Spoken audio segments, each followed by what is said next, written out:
Welcome to the Creative Tribe Podcast. This is a podcast about all the things that fuel a creative lifestyle. I'm Brian. And I'm Rita. And together we are Label Me Other. Label Me Other is our production company, and our goals are to create creative problem solvers and to help you skyrocket in content creation. If this sounds like something that you're interested in, give us a like, follow, subscribe, wherever you may be listening or watching. And if you have any questions about content creation or creative lifestyle, or if you want to work with us, send us an email at labelmeother@gmail.com. New episodes of this show drop every Tuesday. All right, so let's just get right into it. Get right into our vent session. This is just where we get things off our chest before we talk about our main topics. So just kind of just woosah and get all that negativity out. And Sure. so I guess I'll just start with mine. My vent is just people just get out the way. Like if you see that you're in the way, get out the way. This comes from I just recently went to a theme park, and my mom has difficulties getting around. So we weren't able to rent out one of those electric like kind of like Scooters. wheelchair things. So I Mhm. had to push her around. And people are just they will walk right in front of someone Mhm. pushing another person in a wheelchair. It's like they just don't care. It's as if it's like their minds like they're one track, I guess, going to whatever roller coaster or whatever attraction or whatever food that they're trying to get, and they're just not courteous at all. Now, it's one thing Wow. when you're just walking and you're just clearly you're fine, and the people walk in front of you. It happens all the time. When you see somebody in a wheelchair being pushed, and you Yeah. still do that, and this is not just kids. Mm. These are full adults Wow. that just don't care and will just walk right in front of you, just walk in front of you and stop. Yeah. Crazy. It's just It's get out frustrating. the way. That's just really, and then just to tie it into just, content creation and being creative. And it's like, if you're not providing anything of value to your creative team or your creative space, and there's other people that are willing to do that, get out of the way. Yeah.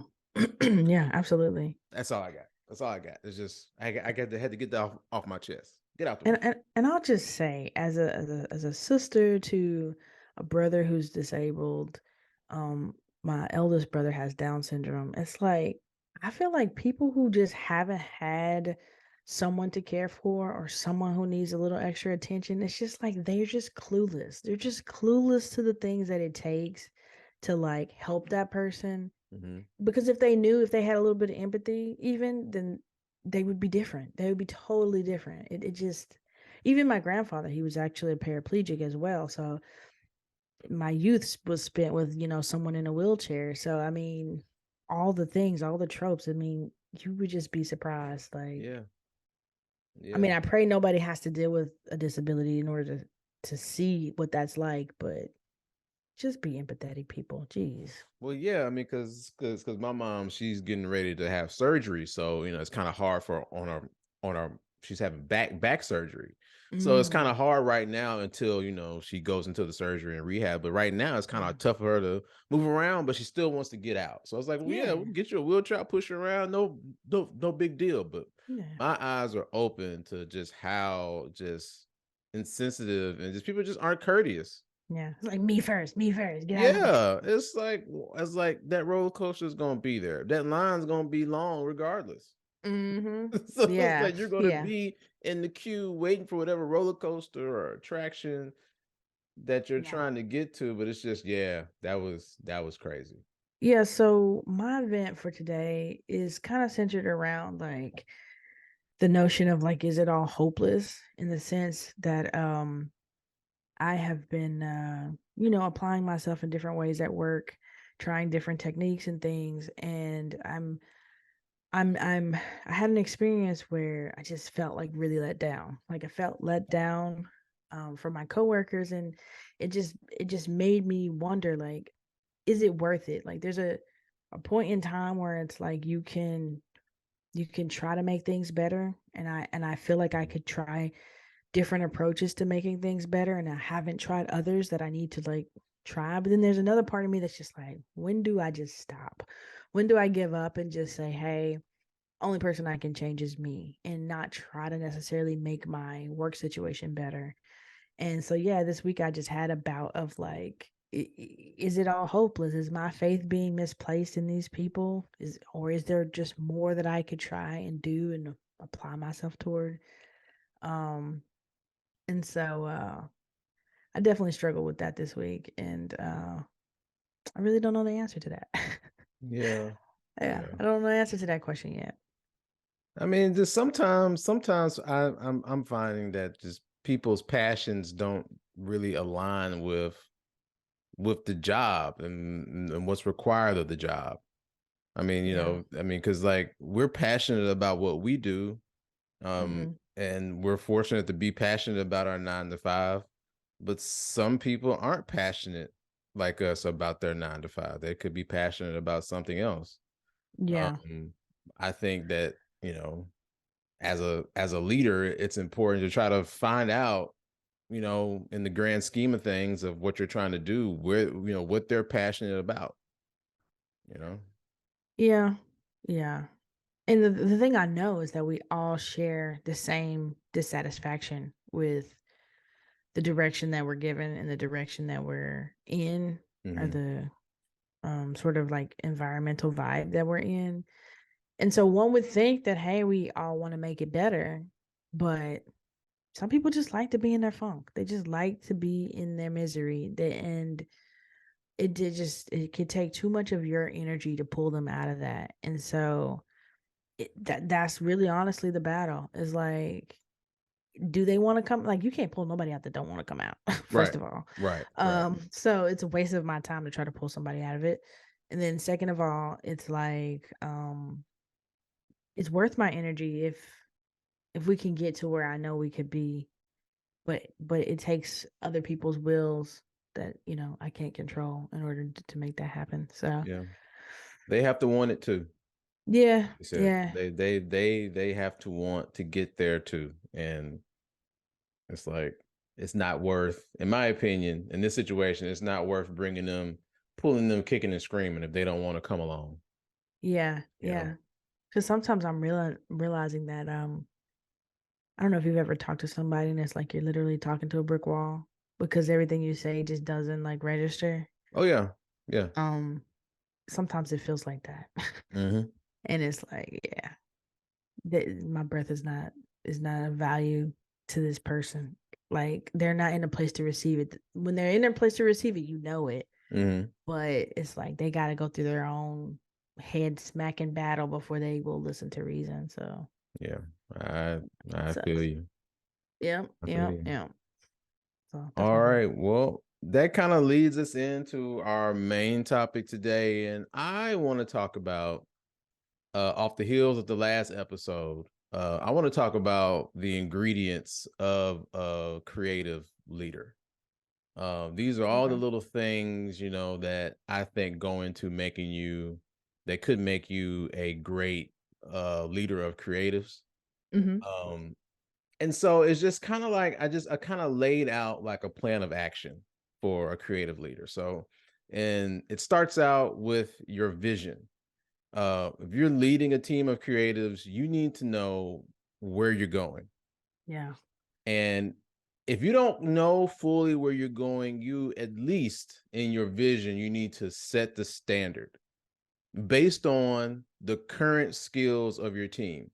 Because I want to say this first thing is key, what I'm about to say. And that's, in order for you to be a great leader of creatives or a great creative leader, you need to be in tune with the people that are under you, the people on Yeah. your team. You need to know their skill sets. You need to try to figure out what they're good at. You need to try to figure out what they're not good at, because all of this is going to inform you in leading the team. So the first thing, like I said, is vision. Yeah. If you don't know, at least set the standard, set the bar, and be like, hey, whenever everything that we do, we want to reach this bar. We want to try to go above. We want to reach this bar or go above. We never want to go below this. Yeah. Yeah. Um, I like that. Yeah. I think that's Uh, solid. Like you need a vision for sure, especially for people who just don't know what they're doing every day. Like if at don't. least you had a plan of like, I need to be going this way, then you know, all right, well, I could do this that falls under that umbrella. Mm-hmm. But if you've got nothing, then it's just people just fumbling the ball everywhere. Right. Just fumbling. Fumbling. Yeah, yeah. So the second thing, and I kind of alluded to this a little bit uh, previously, but you need to know your team. Like I said, you need to know where they excel, know where they're failing, where they can improve, and you need to know where they can realistically, what places they can realistically grow. So Yeah. like if you have an illustrator and you want them to try to get into animation, but you kind of know that, maybe they have the ability, but they probably don't try Hmm. to push them into that area to where like don't set them up for failure. If you know that they're not going to be have the potential to not really be good at animation and they really haven't shown any interest in animation, and that's just you that you want to add that piece as the leader, you Yeah. know, I feel like pushing them where they don't really want to grow is going to mess with their morale Mm. and make them doubt themselves, like, well, I guess my illustrations aren't enough, they're asking for this, Yeah. maybe my skills, why are they, it just puts that person down this like downward spiral into all these like what if scenarios, like all these, are they thinking about this, are my illustrations not good enough, you know are they moving strictly to animations, maybe illustrations are, they don't need me anymore. It just Yeah. puts all of these negative thoughts into that team member's mind, so just be realistic where they're trying to go, where you want them to grow. Yeah. Yeah. No, I think that's good. And it always brings up that question of like, how do you actually positively push, your team member where, like, for example, if like you're doing videography and they're great at editing, but you want to get some more graphic works, like a gentle nudge into doing more After Effects stuff is not an unreasonable Hmm. ask, but like how do you like gently push them in that direction to explore that extra step over into that same arena, without them feeling like what I'm doing is not enough, like Yeah. is my Yeah. editing not good enough? Because what I would do if there was a person who was a great video editor and I want to kind of nudge them over into, bringing those like enhancing that editing by bringing certain elements, adding motion to certain things. I'd be like, hey, I really like that one project that you did that had the character in it, you know, Mm-hmm. and then I would ask them, well, I loved it. What do we think we could do to make it better? Mm. To breathe more life into that. And Yeah. then you could be like, well, have you thought about, like this little puppet pen tool in After Effects where you can like put little points on your characters and you can animate from that point. And Mm-hmm. then you could be like, well, hey, there's some tutorials about that. Can you look into that and see what you could do with that?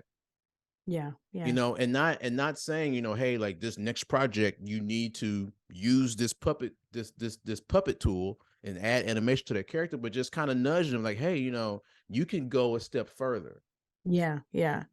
And I like in your example, which I know you have the background, but I like that the manager is taking the time to see, okay, what is in the realm of possibilities so that I can nudge them in that area instead of just Mhm. being like, You you're an figure it editor, I need you to do animation. And it's like, wait a minute, that's not the same thing, out. Mhm. like Right. that's night and day different. A lot of Right. times these managers are just like, you're jumping from, I don't know, doing pencil art to being like, I need you to be in the computer doing full graphics. It's just wait a minute, that's a different art form, or so Hmm. they just don't Hmm. have the background to know. But if you research to know what your people are doing, then you're in the world. At least Yeah. speak the lingo. Yeah, so this all starts with knowing your team. You have to know your people. Yeah. And I'm not saying that you need to micromanage and do this work for them. It's like you're nudging them. They're doing the work. They're doing the Hmm. research and they're learning the new this new whatever new skill that you want them to add on. Yeah. Yeah. You're just doing the research of, just finding what they're doing and then finding those places where you would like for them to enhance and just giving them a little push. I mean, you're the leader. You're just kind of help them out. Like Yeah. that's your job, is to empower them. Like I feel like this is a good way to empower. You're empowering and you're involved as well. You're not just saying, I need you to go do this. I'm Yeah. empowering you by saying you need to go this, you need to do this. I'm taking something that you've actually done, and we're both looking at this. And then Yeah. we're both kind of like agreeing, like, yeah, let's try to see where we could take this particular thing further. Yeah. Yeah. For sure. For sure. So the next thing, so vision, know your team. So once you have the vision, once you know your team, you need to put your plan into action.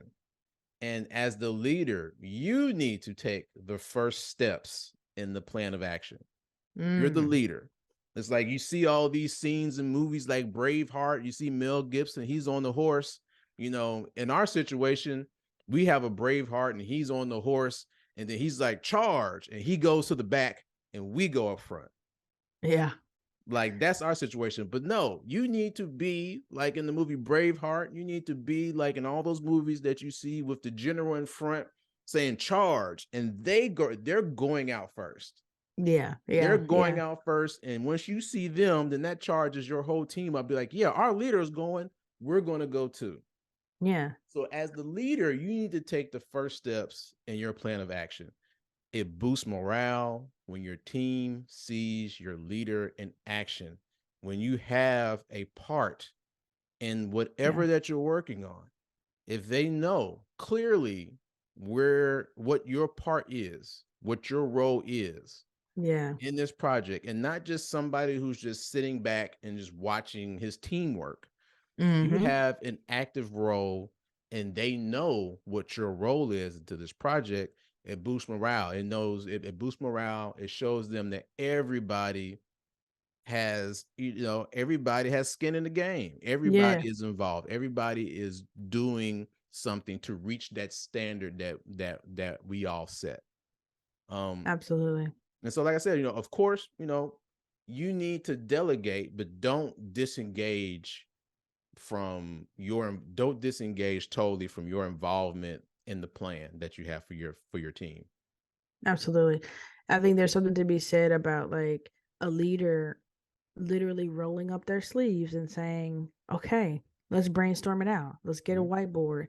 Let's look at all the aspects that we can do to create this idea. What hurdles may we face? How can we overcome those? Like actually having a leader in on the brainstorming and then taking a piece of that, saying, okay, we need to research that. I can take that part. Mhm. I'll do that. And that's kind of what, Brian is saying. That's what it looks like when you are charging out on that field. You're rolling your sleeves up, you're getting in these brainstorming rooms, you're hearing the conversation so that you can better understand what your team is facing and what they need to overcome. And then you can take a part, especially if you need to help them to secure something that they may need to implement the idea. Don't underestimate the level that a leader can bring to it when they can go to the higher ups and say, my team needs XYZ. We've got this great idea. Can you help us? Like, that's much better than someone at the bottom of the totem pole trying to be like, how can we do it without it? Because they don't know they have the flexibility to get the things that they need. Yeah. So it's just getting in there and getting dirty with your team and really being a part of the process. Yeah. Like, Yeah. do it all. That's what you have to do. So Yeah. just to go over again, you got your vision. You have to know your team. You have to have a plan and put that plan into action. And then once you succeeded and your team is like, yeah, you know what? We won that battle. That project came out great. Yeah. Evaluate with your team. Don't leave your team to evaluate by themselves, because since you're involved, that means you're involved in this evaluation process. This happens with everyone, not just you and your assistant directors or whoever you have, whatever middle management that, if there is middle management, this happens with everyone. You Yeah. evaluate the project. So morale is big. I can't say this enough, is that if you have great team morale, you can do so many things. Yeah. You can do so many things. You want to, as the leader, you want to set it up to where their morale is so high that there'll be times where your team will say, "Hey, boss, you know what? We got it." You know what? You Yeah. could chill because they know what you're capable of doing and they're seeing, they're evaluating the scale of the project and they can be like, hey, boss, we got it. Yeah. So, but with this evaluation project, you want to make sure that everyone has a voice and what's working and what's not. And so that's another thing that's a big thing for me is that I always like to evaluate no matter what I'm working on. I'll do even with my social media posts. It's like I'll do, maybe like 10 and then I'll Mhm. sit back, look at those 10 and be like, okay, what's working, what's not working. And these could be 10 that, just meet well, as far as I don't want to get into analytics, but meet the current standard of what our videos or what my posts have been getting. But I'm Mhm. constantly going back and trying to improve and try to make things better. What's working, what's not working. Yeah. Yeah. It's important for that self reflection moment to go back and see. Because sometimes it's scary. Because sometimes people just not vibing with you. So you Mhm, really do need to, self assess and like, do I feel that this is tried and true and I need to stick it out? Maybe I just haven't found my audience yet, or mhm. okay, maybe it's me. I need to tweak a little bit. I need to change Right, some things up. right. Yeah. So just overall, you want to set yourself and you want to set your team up for success. So, again, I want to go over these things one more time. So you got to have a vision. You Hmm. got to chart the path, know your team, chart the path. Then once you have that path set out, you need to take action, you know. And then after you take an action, after you've been successful, that project is great, then you want to evaluate, what's working with this process, what's not working. Yeah. And then rinse and repeat. And I feel like those are just, just a few things that you can do, to make yourself an awesome creative leader and to boost morale, I think, on any creative team or any team in general, you know? Yeah. Yeah. I think you're right. I think those are great steps to turn the boat around if it's or to pull the boat up if it's sinking. Right, right, a, g- a good step to let people see that you're in the game with them, that you're on the boat. You're not on the mhm, land watching them sink. right. You on the boat. You on the boat. Yeah. So All right, yeah, cool. the great ones. So, all right, guys, that's all we have for this episode of the Creative Tribe Podcast. We want to thank you for listening. Again, if you like what we're providing here on this podcast, you can check us. If you want more, you can go Yeah. over to our TikTok. Mm-hmm. Same name, Label Me Other. Look us up over there. If you like the podcast, again, wherever you're listening or watching, please like, subscribe. If you have any questions, leave a comment. Or if Yeah. you don't want to leave a comment down there, if you want to, write us something a little bit more personal, or if you Mm-hmm. want to work with us, you can email us. You can email us at labelmeother@gmail.com. And we want to thank you again for listening. Yeah. Thanks.